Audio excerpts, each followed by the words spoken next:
Hey there, Lindsay here, the Frugal Crafter. It is Sat Chat time.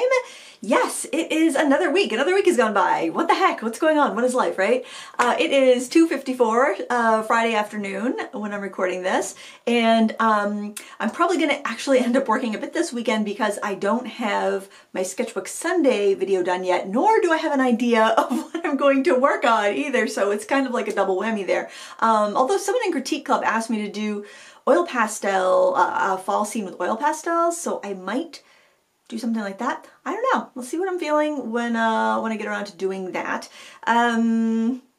It's been quite a busy week. So yesterday we spent the day kind of switching rooms around. So this week was my girl's 17th birthday was this week, and Maisie was home, but Lila was actually on a school trip off the coast of Maine, 25 miles off the coast of Maine on this small island with her field bio class, where they got to do a research project, pick something to study. Like you could study seals, because there's tons of seals out there. You could study different crabs, fish, different plants, I guess, out there too. So she got back. She was kind of whirlwind. She got back this afternoon. She's like, it was amazing. And then she had to take a shower and get back to school because she found out that she actually got the lead in the school play. So she was so excited. She had to audition early because she was leaving for that trip. And so they picked the cast and posted it while she was gone. So Maisie came home. She was so excited because she knew that her sister had gotten the lead, and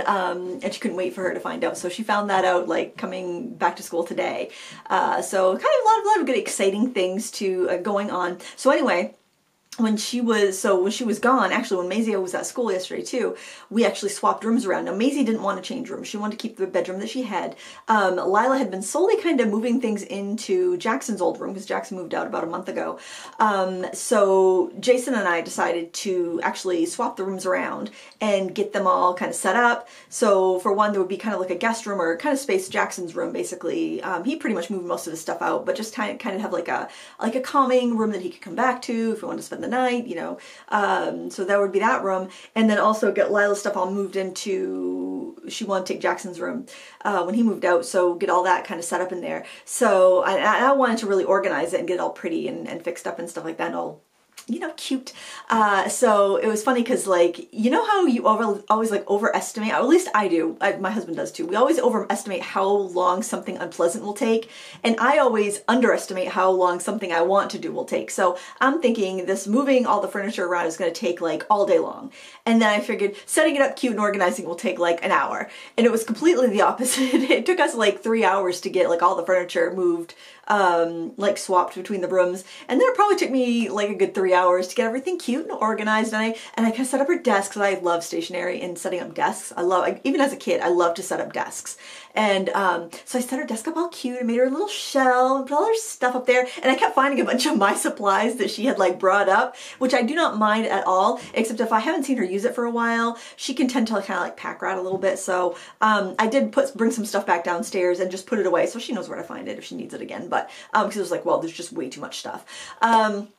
So it looks really cute. So she came home and she went in her room, and I'm like, oh, come down the hall, come see. And she walked in the room and she was just like, oh, this is so cute. This looks so good. She was so happy. I just wanted to see her face. Oh, it looks so cute. So, so I was really excited about that. Jackson came home today for a visit, and I think we're all going to go out to dinner after the girls get back from school and play rehearsal for the girls' birthday. And Jackson's actually upstairs watching Friends. Sit on the couch eating cereal, so it's like the old times. We visited for a few hours already, so it was nice. He's just kind of hanging around here. I'm glad he feels like it's still home, you know, even though he has his own apartment, and he adopted kittens with his girlfriend, so yeah, now it's like, you know, roots. There's roots being put down there, so it's crazy. It's so crazy. Oh my gosh. But anyways, it's been a pretty blah, blah, blah. Slow down. I went to school for radio broadcasting, by the way, and I had to take this class called Voice and Diction, and my teacher's name was Don Perry, and we used to call him Don Perignon because he was so like fancy, and he used to go, Lindsay, slow down. Just like that. He said it just like that. So can you imagine what I was like before I had a voice and diction class? Oh my word. But anyway, that's neither here nor there. So it's just nice to everybody home, and hopefully go out to dinner tonight. Looking forward to that. So what else? What else this week did I do? all kinds of things. I've got all kinds of notes. Oh, so I did an impromptu live stream on Wednesday? Yeah, it was Wednesday. And because it's nice, so the house was completely quiet. And we did some deer sketching because I had 4 deer in my front yard, actually in the backyard. They walked around, they were like totally having an all-you-can-eat buffet in the front and backyard. So I was able to actually snap some photos from inside the house, and they were pretty close to the house. So I didn't get great photos. I was using my phone, and I'm not a great photographer, but I got some good photos and are good enough for sketching anyway, and so I did a live stream. It's pretty long, but I did go over the fundamentals of drawing and using negative space and stuff like that. So if you have the time and you want to have some drawing practice, check it out. Something else I saw on YouTube, I haven't watched it yet, so I can't vouch for the quality, but I bet it's pretty good. There's a channel called Art Prof, and they've posted yesterday a bunch of time drawing exercises, and one was actually deer, and then they had a couple other ones too. But the nice thing about time drawing exercises is that especially like in a video like that, like it's gonna like I imagine, I haven't seen the video yet, but I imagine the photo is going to stay up for like 5 minutes and then switch to another one. So you're forced to just get in there and start drawing. So I just want to recommend that if you want to improve your drawing skills. And for all you stampers out there, I want to recommend a video I saw from Stampscapes, and I will link it down below. I have no idea why their YouTube channel does not have more views. I think they focus more on Facebook, honestly, because that's where I saw the video. It was on it was shared in a Facebook group. But I'm not going to give away the video, but I'm going to link to it. It's really good. He has a short version and a long version, and I'm going to link the short one so you can go watch the long one if you want to. But the technique is stamping on vellum, and he's put up quite a few videos on the stamping on vellum, and he stamps on the front side and the back side. And there's one that he calls like Night and Day Forest or something like that. I'm not going to tell you any more about it because I don't want to give away anything. I don't want to give away the surprise at the end, but it's such a cool technique. Apparently it's an older technique. I've stamped on vellum before, but I've never done this front and back thing.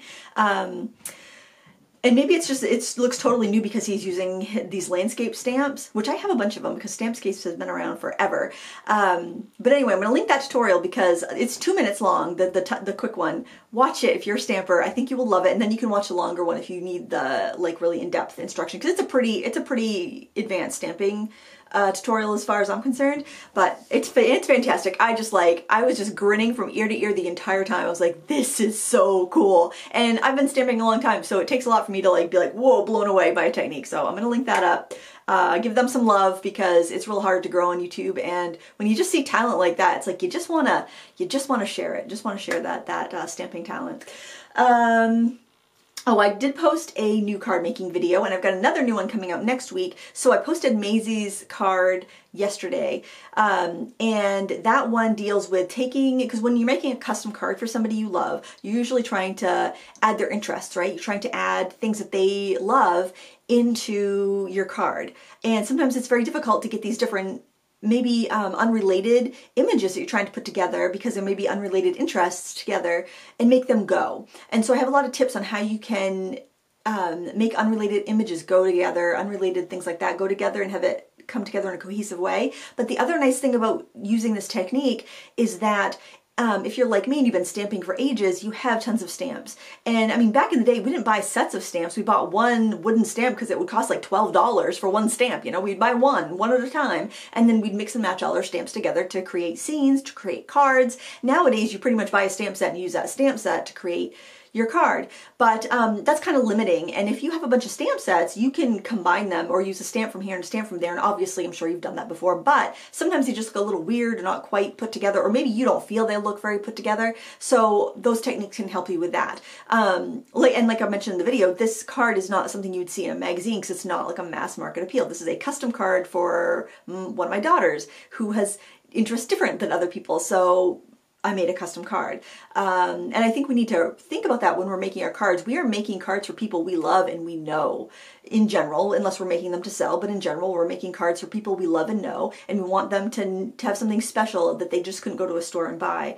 And I think a lot of that gets lost because you know, cards are put together with sets, you know, and I can understand people want to make cards with products that are easy to find, easy to obtain, you know, because it could be like, oh man, I got to go find this, that, and that from 10 different sets. No, you don't. You can use what you have and put it together in a way that, and use these techniques. So, so that's what I'm really encouraging you to make cards that you like. And next week I have a video coming out. It's actually Lila's card. She hasn't seen it yet, so I'm waiting.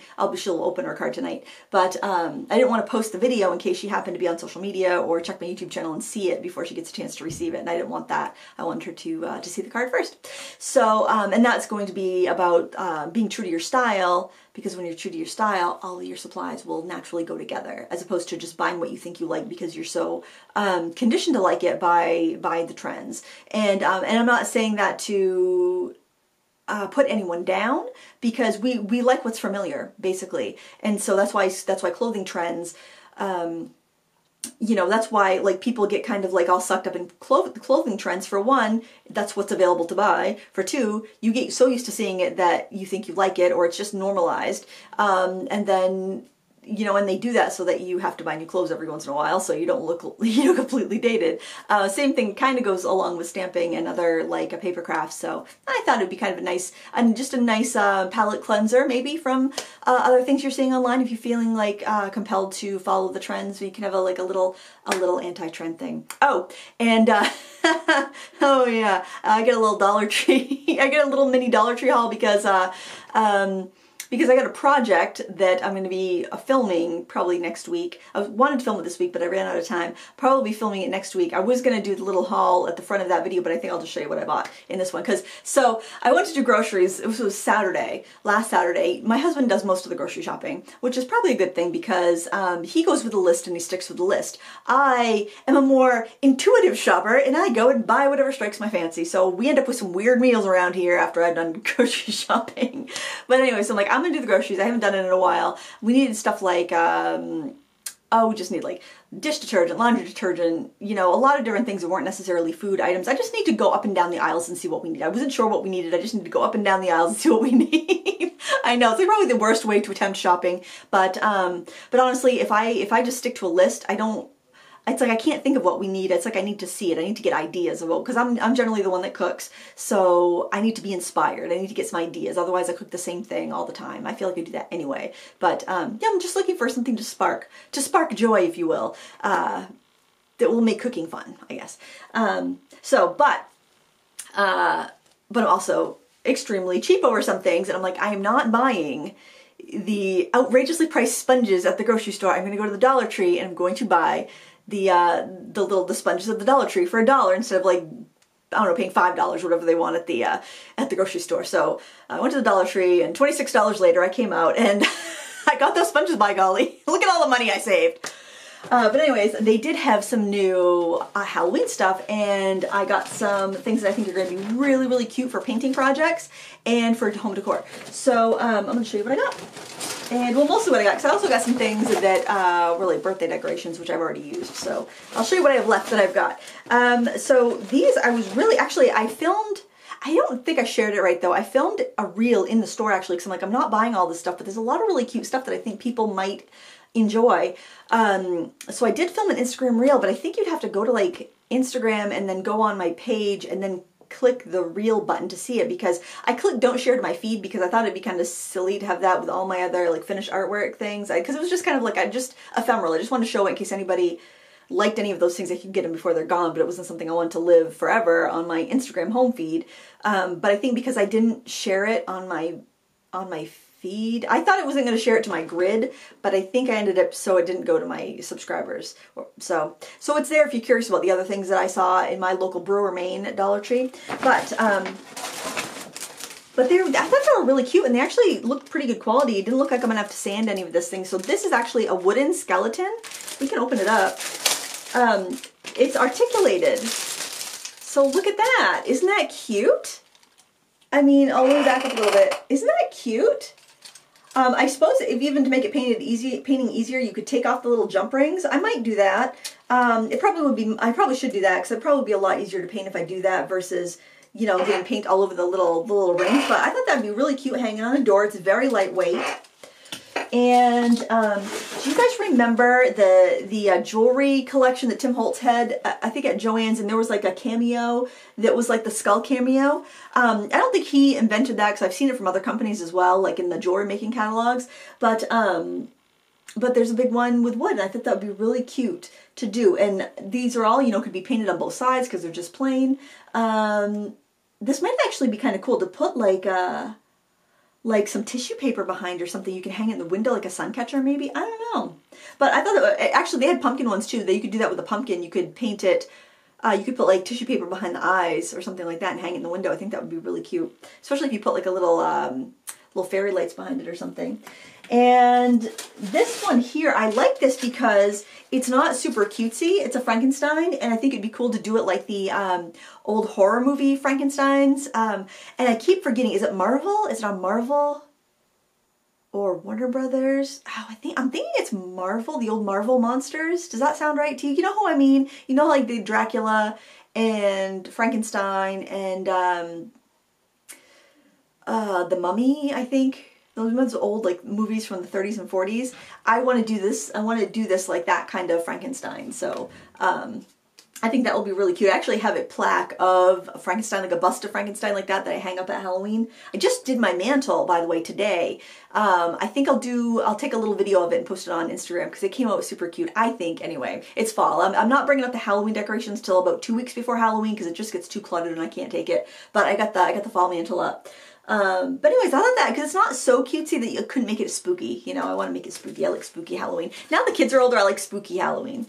And oh, there was one more wooden one I got. There were more wooden shapes there, but I'm like, what am I literally going to have the time to, or what am I realistically going to have the time to paint? I think I could do these 4 and put them in one video because the cameo and the skeleton I'll use the same techniques for. And then this I thought was really cute. It's pumpkins. Maybe I'll do the tissue paper technique with this. Actually, maybe I'll do that because I think this would be really cute. Even if I just painted this black and put orange tissue paper, I think that would be really cute. You don't need to watch a tutorial because I'm just telling you what I'm going to do, right? I mean, geez, Lindsay. I don't know YouTube, apparently. No, I'm teasing it, so like you'll be excited, right? So they had like 3 different types of sticker embellishments, and I picked up this one. Oh, this is glare. Let's try to get the glare away. Can you see that? They're like a metal. They look like a metal foil, and they're like sugar skulls, kind of. But I thought they'd be kind of cute for a couple Halloween cards I have planned.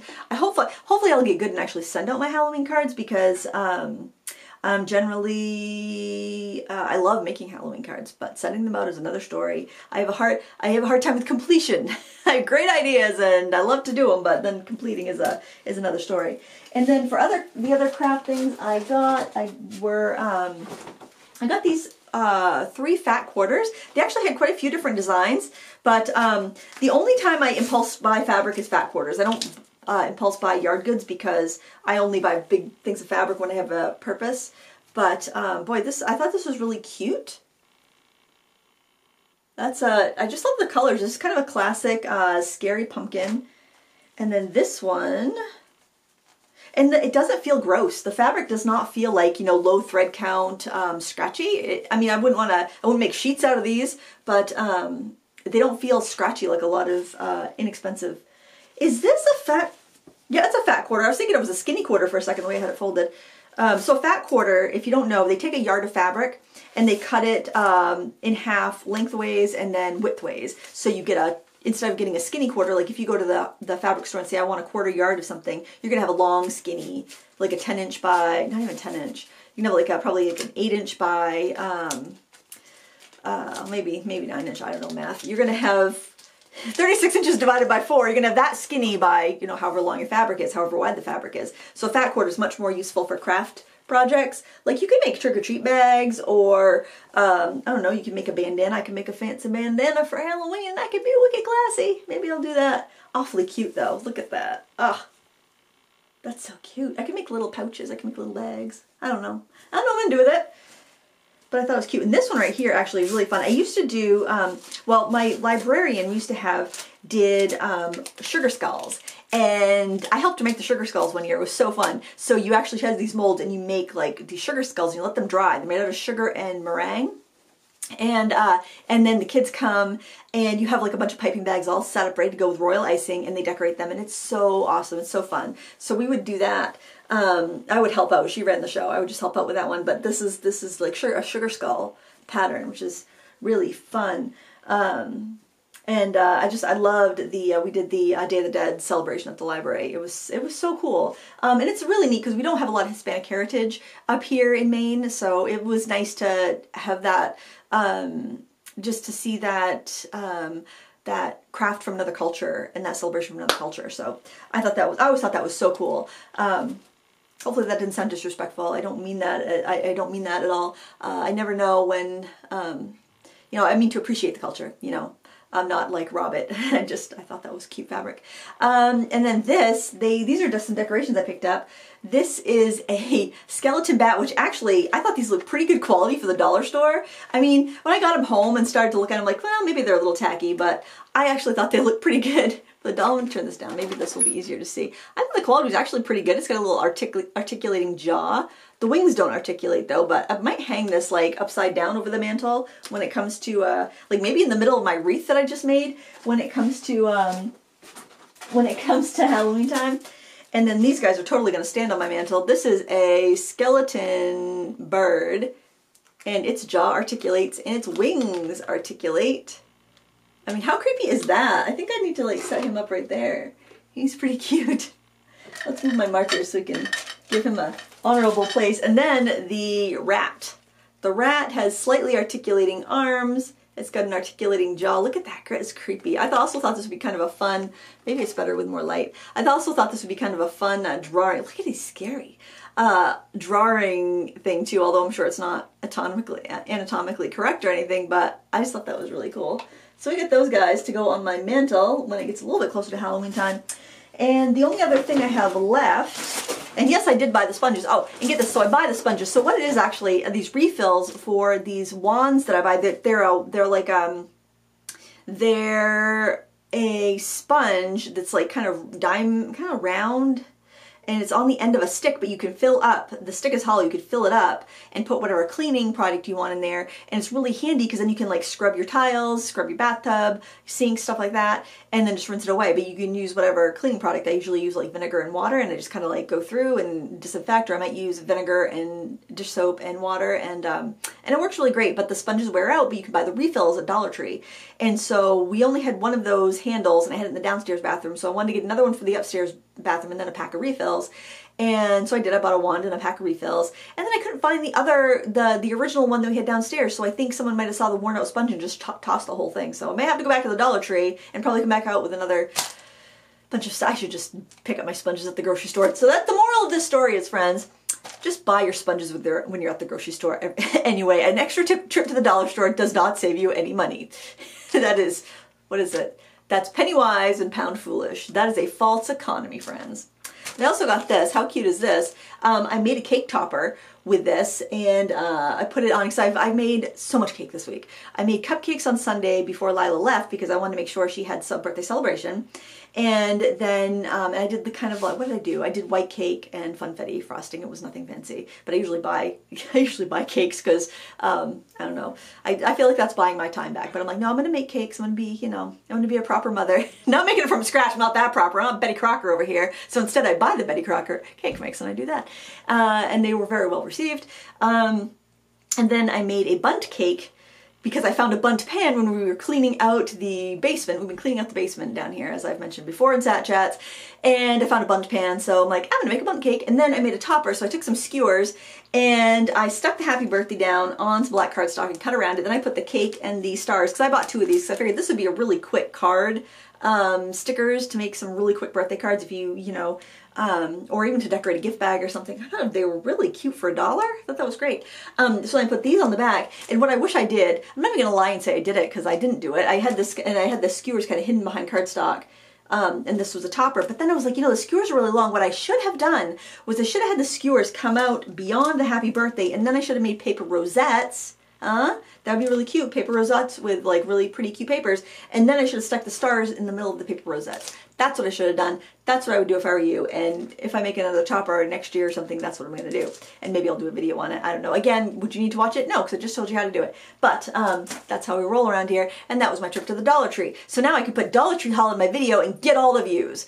And I feel sorry for all you people that have been watching this video just to see the Dollar Tree haul, and you had to put up with all the other stuff. But that's what a Sat Chat's all about, you know. It's Saturday and we Chatterday, right? We sit. Could be called sit chat. We sit on sat and chat. We sit on Saturday and we chat. Saturday Chatter Day. I like that though. That sounds cute. Oh, we got a new podcast episode, and that is anchor.fm/Lindsay Weirich, or just look in the video description. There's always a link to it. And it is about, it's kind of like a creative pep talk. And I had a really clever name. I gotta see. I actually came up with the idea when I was walking this morning, and oh my gosh, I can't even find it. And so I wrote it down. I actually stopped and I typed it on my phone because I'm like, I'm gonna forget this. Brilliant idea if I don't write it down. And I was just kind of what the heck is it? I gotta reload this page. Anyway, I have this on my phone too because I made a note of it. But I had a brilliant idea, and I'm like, I've got to write this down before I forget. And the brilliant idea was, you learn more from the messes than the successes. And that quote just came to me. I'm like, I have to write that down. That's brilliant. That's brilliant. That's best work. So anyways, I did a kind of creative pep talk about that. And I was talking about how, you know, your creative journey isn't a straight line. Nobody's journey is a straight line. You have to recalculate as you go. And that's fine. And enjoying the process and all of that. So do you need to listen to the podcast? Probably not, because I've just told you the premise of it. But, you know, hey, you do you. I think that a podcast, especially with a chipper host, can make the day go by a little bit quicker. Can make those chores go by a little bit quicker. That time on the treadmill a little bit quicker. Speaking of the treadmill, oh my word, I stepped on the scale for the first time since March. 1 out of 5 stars. Do not recommend.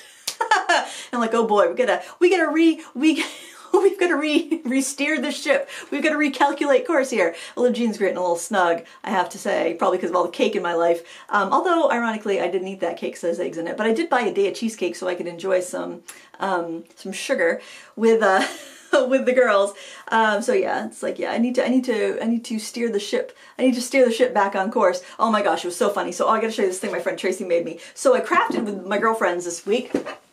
We all got together at my friend Tracy's business, and they have a big showroom so we could have big tables and stuff like that. And she made this cute little bag, this cute little treat, and there are tea bags in there. I've already enjoyed one of the teas, and she has some cute little die cuts in there, and she had a chocolate square in here, like a Ghirardelli square. I give that to my husband.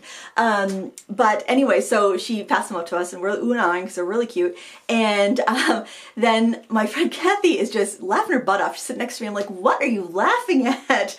And she's eating a piece of chocolate, looking like the cat that ate the canary. And I said, what are you laughing at? And she holds up the book that she's reading. It's like 30 Days to Get Off Sugar, and we all laughed. That was great. And Tracy's like, I got a whole bag of these. You don't have to waste the ones that are in your like little treat favor. So yeah, just a bunch of enablers. We're all just a bunch of enablers, us crafters. We're either getting you to buy something or getting you to eat something, or I don't know.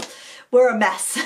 YOLO, you only live once, right? Eat the chocolate. Have a great time. Have a great weekend. Thank you so much for watching this whole thing. I know it's a little crazy and a little fast. I'm just excited because my kids are home, and I'm super, super happy about that, and excited to go have dinner with them and spend some time with them. So I hope you get to spend some time with your loved ones this weekend. I hope you get to be crafty and creative and artsy, and that's all I have for today. Thank you so much for watching, and until next time, happy crafting. Bye!